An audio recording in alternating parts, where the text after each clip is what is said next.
This is our house. Again, you know, it's not a mansion.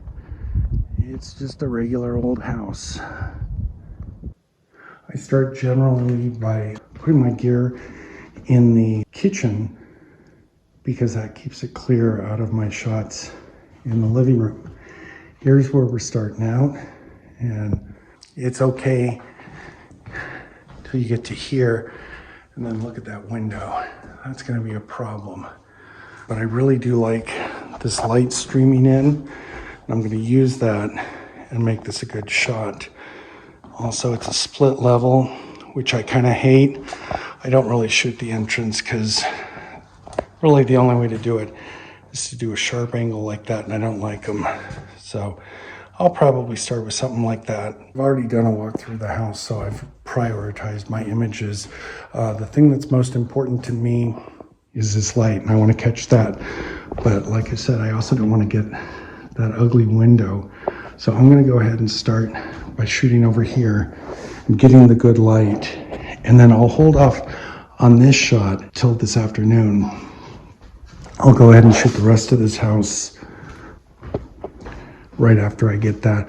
I'm also doing a 3D scan on the house, so I will fit that in there somehow. Okay, I decided to go with the tilt shift because I wanted to be higher than normal. You can see I've raised up a little bit so that I could shoot over this, and see cascading things throughout the shot. As I walk through this is something I like them lit, but I don't like the color cast, so I'm going to show you how I deal with that. Again, it's this bright that I really like. I really like that. That would be a great detail shot if I were shooting detail shots. So let's see what the shot I set up looks like. Sorry, before previewing the shot, I'm looking at, you know, the kitchen here, and this will be tossing light into my room. Realtor was kind. They turned on their lights. I'm turning them all off. Again, I don't want the color cast. Okay, this is every photographer's dilemma. Garbage disposal, light, or garbage disposal, light. Which do you think? I'm going to guess light because that's on, and I guessed right. I think that's the first time ever in real estate photographer history that somebody's gotten that right, but it's only because that was on. Now I turn it off. Now I have to find those lights. I'm guessing that's there. There we go. No color cast coming in. Let's turn that off. That should be down here.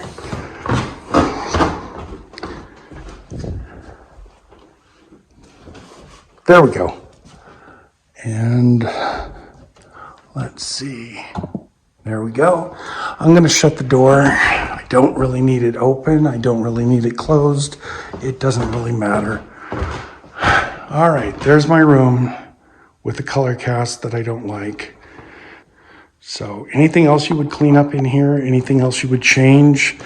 This has been staged, so it should be pretty good. Think about where you'd put the lights too. Where are you going to put the lights in here?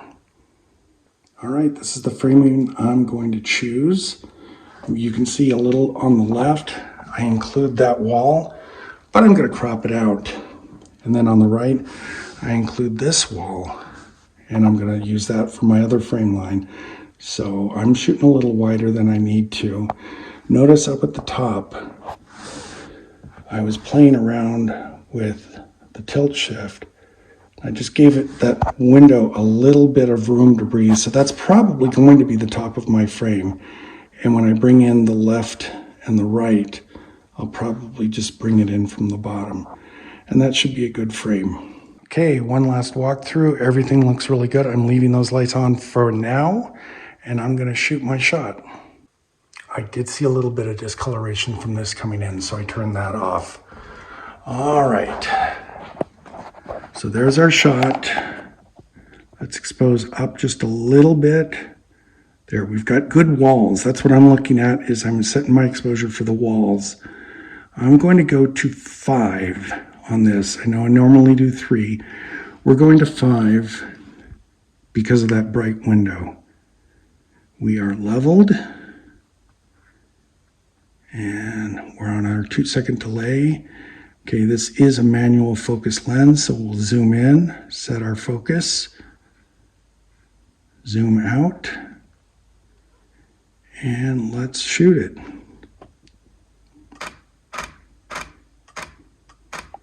I think you saw we got a good window pull from that. Everything looks really good. That's overshot, but we're good. Being very careful to step over the tripod and not touch it, we now come in and figure out how to turn this off without touching any of this stuff and messing it up. This switch is what ended up turning the light off. And there they are off. Nothing else has moved because they can't, because I have to get a good overlay. Same exact shot, same exact sequence.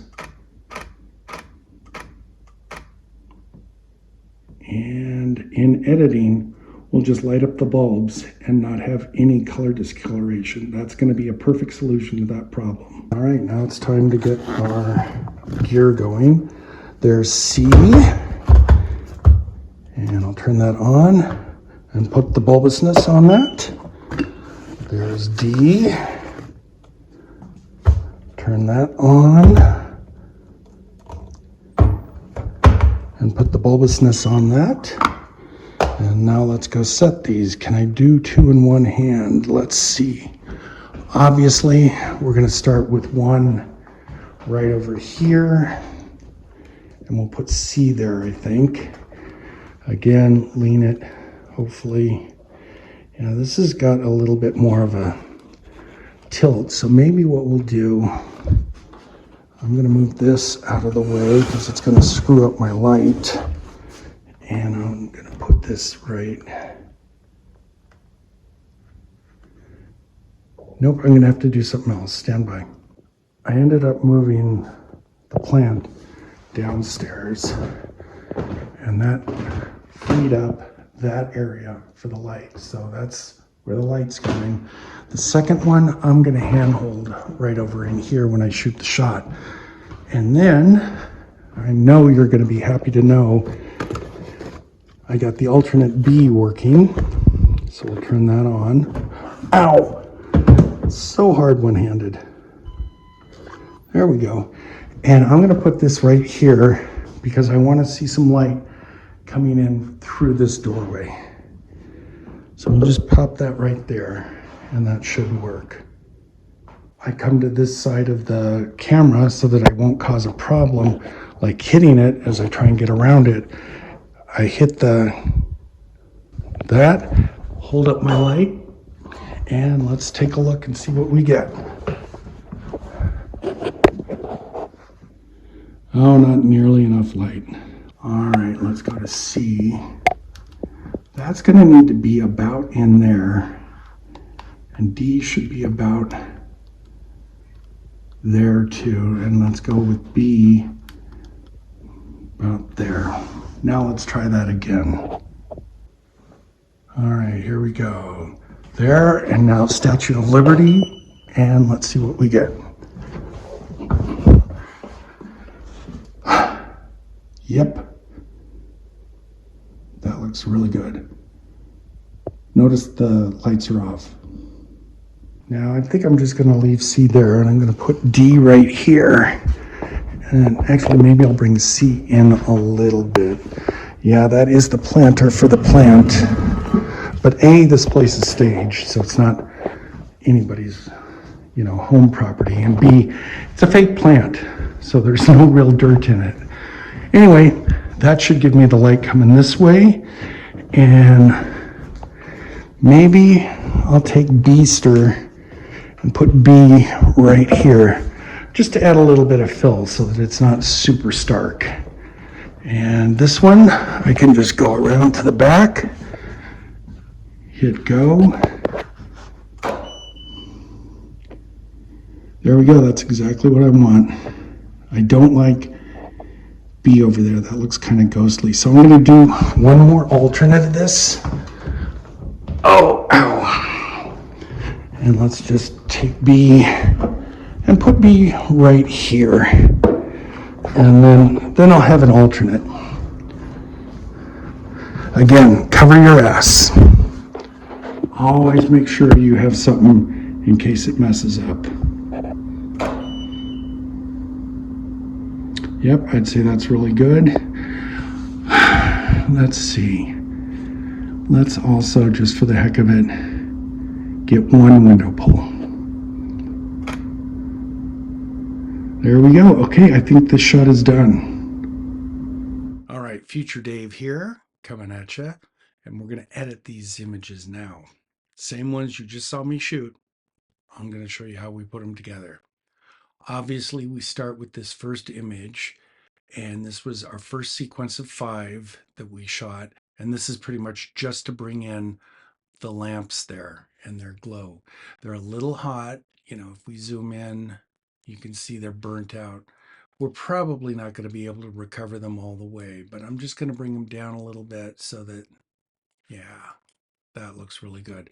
So I'm going to mark that one as green, and we'll go on to the next sequence of ambient. This looks pretty good. Going to bring down the highlights because, again, the highlight that washes through this whole image is what really interested me here. So I want to make sure I can keep that in the picture. I open up the shadows a little bit. I'm seeing a little bit of orange, so I'm going to pull a little bit of orange out. Yeah, I think by and large, let's just bring the exposure up. That's a really good image. If this didn't have that giant swath of sunlight in it, this would be the only ambient image we needed. But because we're going after that, we'll mark this one as green. And then I'm going to go not to the first, see, that one would work, but it still needs to be hot. So we're going to go back to this so that we're, again, putting all the adjustments that we've made into memory of Lightroom. And we're going to the second of these and hit previous. So we're bringing in all those same Lightroom adjustments. So we've got a matching color balance and all that. I think that's good. We're going to bring the exposure up a little bit more. I don't want anything blown out. I'm looking at these curtains. They are starting to blow out, but that's just a little sliver of what's in the image. So that's okay. And the big swath on the floor is really good. So that will be our highlight layer. That works really good. Now we're going through to our flash images. The first image, as you recall, was too underexposed, and it is. Here's our first really good exposure. It has some highlights that need to be tamed. And so there we go. And also the shadows need to come up a little bit. And that looks really good. Our aim here in this shot is mainly to get a very flatly lit image that shows that highlight in it also. And I think this shows that sort of exposure. We've got a nice flat image. Everything is showing really good. There's no overt shadows, and the highlight is in control. So that's a good image. I'm going to maybe bring the blacks in a little bit.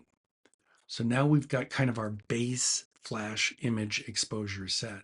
So I'm going to green this. In case you don't know what that means, I mark my edit components with green so that I know when I go back through and I start stacking them, I can spot them easily. They're the ones marked green. That's how I do it. You can use red, you can use yellow, you can flag them. You can do whatever you want, but you know, when you've got a whole line of images like this, sometimes it's hard to tell which image you're editing and which is your picks or the good images to edit. So what I do is I mark them green. If I've got greens and then the next batch is more greens, I'll switch over to yellow or something like that, just so that I know where one batch begins and another one ends. All right, back to the image. Okay, so I've got this exposure now in Lightroom memory. So I'm going to copy it over to the next image, which is our flash coming from the window. So I hit previous, and now we've got a flash image that should match in intensity to the previous image. And as I switch back and forth between the two of them, they match really well. So I'll green that one. Okay, we did. Oh, I know. We did a third flash exposure where we moved B across because the other one looks sort of garish. And you know what? When I look at the two of these, yep, the second one looks better. So I'll green that one, and the one previous to that, I'll take the green off because it does look kind of garish. Don't like that. Here's our window pull. That looks really good. You know what? I'm going to go back to our highlight exposure and copy that over to the window exposure. It looks like it's almost exactly the same. It's a little blue to my eye, so I'm going to add a little bit of yellow to liven it up. And I kind of like having a yellow layer, so I can add just a little bit of highlight, a little bit of yellow. A little bit of yellow says sun. And to me, that's inviting and warm, and that helps sell the image too. So let's green that. And now I just go through and I pick all the images that are green. I have a shortcut that I programmed onto my keyboard. F10 sends them as a group all to Lightroom, saves me a lot of time. Anything that you find yourself doing repetitively, turn into an action in Photoshops and make it a shortcut key. Here we are. Everything is in Photoshop. Another shortcut that I use is I highlight my base image, which is this, and then I hit F2. And for me, F2 will align all those images so that they're all lined up. This was all shot on a tripod and should be very, very steady. But, if you're shooting on carpet, you get a little bit of movement, and, even wood floors, you get a little bit of movement. Typically, when I shoot in that order, ambient and then flash, I'll get in this stack, I'll get the ambience at the top and the flash at the bottom. So it kind of, the order I shoot it in goes down. And I typically want them reversed for the way I edit. So what we have here on the top is our base and then our highlight edit, those two. I actually want them in that order. So I'm going to highlight the two of them and take them down to the bottom. I'm going to take our window pull and take that up to the top because I want the window pull done after I do everything else on top of everything else. I don't want anything from the window pull to be influenced by the editing that I'm doing with the other layers. So I'll put that there, and I'm going to put a black mask on that, which hides it. I might use this, like I said earlier, for adding a little bit of yellow highlights and things too. So I'm going to go ahead and make a copy of it. So I do one just for the window pull and a second one, which may or may not add highlights to the image. We'll have to make that judgment a little later. So now we've got these two middle exposures. Those are our two flash. One is a flat of the room. One is the light coming in from the window. Let's put those all into a group, and we're going to mask the top one because I want the base layer of the flash to be the light that comes in from the window. I want that to be the most natural looking light we can. We just use that flat flash layer, one, to hide our flashes, which are going to be in the picture, obviously, and two, to fix any other problem areas that we might have. This one doesn't have any other problem areas, so all we have to do is paint with a black brush over our flashes. I'm sorry, a white brush. So I hit X, which takes me from black to white. On a mask layer, you can only paint black or white. Black hides, white shows. So I want to show the layer beneath this. So I paint those out with white. And we're getting a lot of overexposure around the window too. So we're just going to paint all that white till it starts to look more natural. And that's fine. That's exactly what I was expecting here, and that's exactly what we should have gotten. Now look at this image. Seriously, take a look at this. This is the two flashes combined. Just looking at that, would you even know that that was a flash image? I mean, yeah, there are some harsh shadows and stuff like that, but the cool thing about this method is you get flash images that work really, really good by themselves. Combined into that group, into that folder, they're all going to work as one image now. So I will put a white mask on that so that now we'll be able to see the ambient beneath it. So we'll be able to combine our ambient to give a little bit more realism to the flash layer and to also hide all those telltales of flash, like the harsh shadows and stuff like that. But for the time being, we're going to turn that layer off so that we're looking at the ambient layers. Now, right now, we're looking at our medium ambient layer, and beneath it is our highlight layer. So I'm going to put a black mask on the regular, and we're going to start with this and build up on top of it. Again, we're going to use white, and we're just going to start bringing in all the areas that we want to be brighter. And this way, we're not cutting in our windows. They're already there. Look at that. We don't have to cut windows when we do this. And our highlights aren't blown out. We're not like trying to hide a good exposure in an overexposed image. We're just building up on top of a really good exposure. So there we go. That's starting to look really good. And I know when I first started doing this the other way, when I'd have my medium exposure and then I had my highlights on top of it and I tried to cut those in, you always saw the lines and things like that. This alleviates that problem. And like I said, it should alleviate all the hassle of a window pull because I don't need to do a window pull. I'm looking for anything that looks really, really dark or dirty.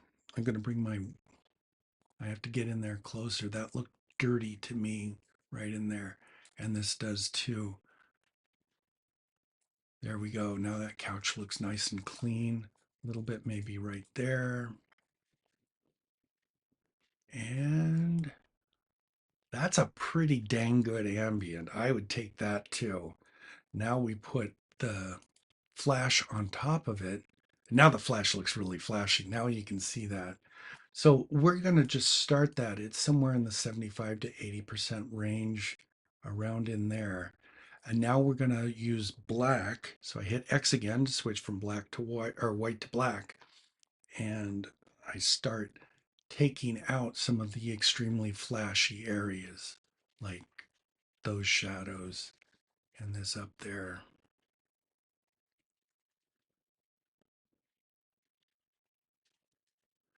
We want shadow. I want shadow. I don't know about you, but I think those extremely flat images don't show the character of the room because they don't show the shadows. And shadows are naturally occurring. So they're okay to be there. Oh, what are we getting? We're getting some sun movement there. So we're going to have to go either all white or all black there. Let's see what we're going to do. I'm using black. There we go. There, we solved that. And now that looks natural. I just realized I made a mistake. Let's go back to the Lightrooms. We forgot, and by we, I mean me. This is me always when I'm editing, I screw things up. We forgot the lights. Let's send those into Lightroom. And we'll just take this single layer and duplicate it into the edits that we're doing. And now let's close that because we don't need that anymore. Don't save. And we're going to bring that on top of where we are right now. And we're going to put a black mask on it. And this is our trick for getting the color right. We go to luminosity mode, and then we just use a white brush and we bring in just the bulbs, get it really small, And there, look at that.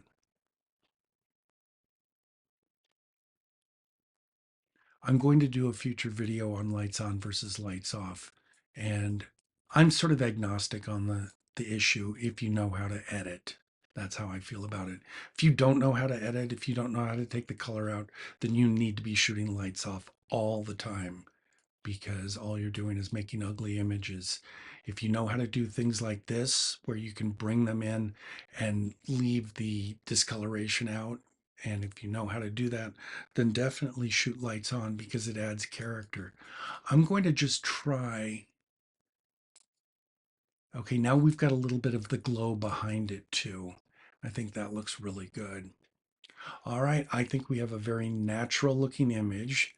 Now let's bring in the window pull. I don't think we need it. Let me pull it, or let me look at just the window. Yeah, I don't think we need it, but let's do it anyway. Again, I am a firm believer in just cutting them in because they're nice straight lines and they're easy to do and they're fast. I think too many people are afraid of window pulls and they don't need to be. Your window pull doesn't need to be perfect. You just need to do it. There, upper window's done. Let's do the lower window. Okay, we do have a little bit of nastiness here, but you know what? This isn't going to take that long because again, you don't have to be perfect here. I think a lot of people are afraid of this because they think they have to be exactly right on perfect. But we're putting one image over another image. And because of the way that I've layered and shot this, the exposures are nearly identical. It's the colors that are different. And so they're going to match and cover each other a lot easier and a lot better. And so you don't have to be quite as perfect. And I am going, sometimes I include the curtains, sometimes I don't. This one I'm not going to. You're going to have to make that judgment when you make your cuts. All right, that's it. Let's go back to the full image. I'm going to take the mask off now. And now we're going to put our window pull mask right on. Here we go. 3, 2, 1. There we go. It's a little strong, but you see it matches just perfect.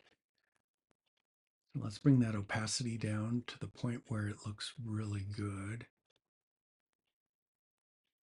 And again, too, once you start pulling that opacity down, you're hiding your mask even more. See, that makes the outside, there's the original.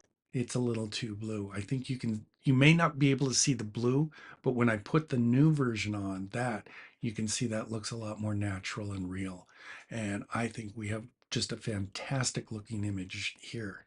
Now let's go to that last layer that we've got right there. And that is to add a little bit of gold to the scene. Let's see how that works. This may or may not work. It's worth a try. It doesn't take long to do and it's easy to do. But just go to your highlight areas and just see, we've got a flash there. We don't want that. So I'm going to X and come down here and just take that out.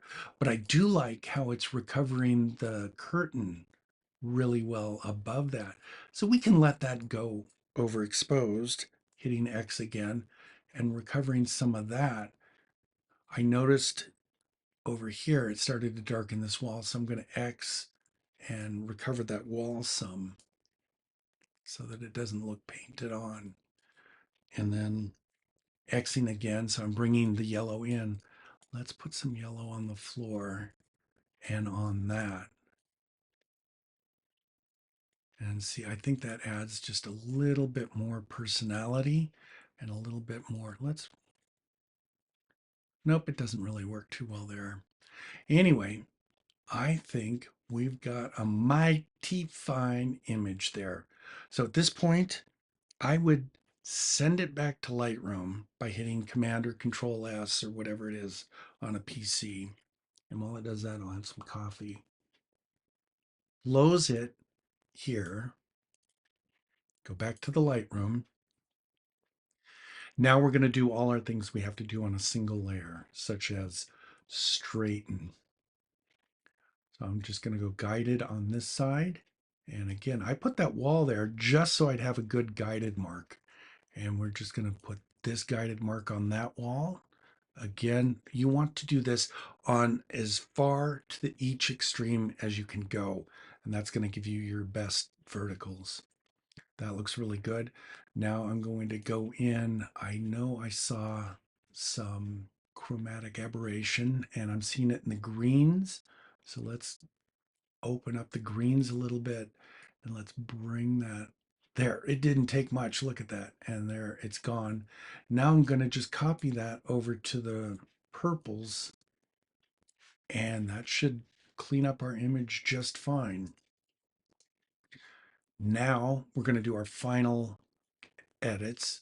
So ship it back to Photoshop, edit with Lightroom adjustments. I think we've gone over that a couple times. So you know what that means. There we are. Really good, fine, natural looking image, which is my goal.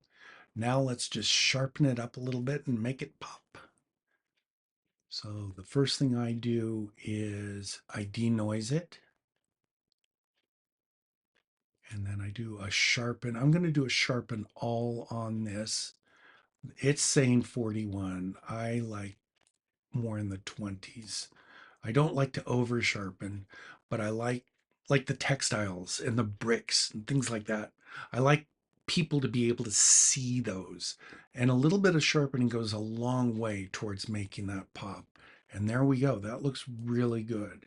Make a copy of that because I'm sure I'm going to screw it up in Nick Collections, but that is my next place.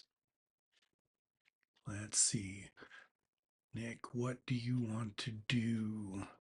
I've got a preset that I use that kind of puts everything all together. I'm going to put the center for light and darken right on that fireplace because that's where I really want the eye to go to. I want you to travel through this room. I want you to see everything in it. And so I want to put that lightest spot as far back in the room as possible. Bring this up a little bit so it looks natural. I think we've got our highlights in control.